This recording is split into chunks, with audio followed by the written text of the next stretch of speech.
경찰과 검찰이 장윤기 사건의 부실 은폐 의혹을 앞다퉈서 수사하고 있습니다. 경찰은 수사팀장을 구속했고 검찰은 수사팀장을 비롯해 4명을 입건했는데요. 내일 두 번째 열리는 장윤기 재판에서는 강간살인 혐의가 입증이 쟁점이 될 것으로 보입니다. 취재기자 연결합니다. 김범한 기자.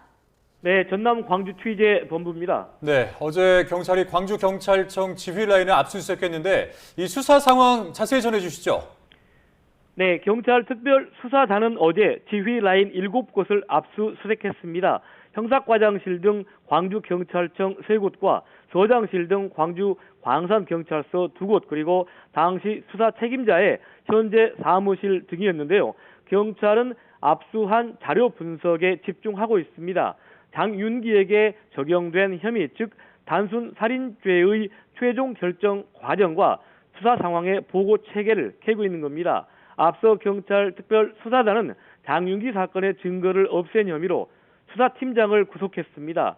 수사팀장을 비롯해 광주 광산경찰서장 등 대기 발령된 7명 가운데 추가 사법처리 대상자가 나올 것으로 보입니다. 두 차례 광주 광산경찰서를 압수수색한 검찰은 이미 구속된 수사팀장 외에 서장 등 모두 4명을 입건한 상태입니다. 내일 장윤기 두 번째 재판이 열리는데 쟁점도 짚어주시죠. 네, 애초에 경찰은 징역 5년 이상의 단순 살인죄를 적용해 사건을 검찰에 넘겼는데요. 하지만 정작 검찰은 기소하면서 무기징역과 사형밖에 없는 강간살인으로 죄명을 바꿨습니다. 그만큼 성범죄의 목적이 있었다고 보는 건데요. 첫 재판에서 장윤기는 검찰이 자신에게 적용한 혐의에 대해 유보적 입장을 나타냈습니다.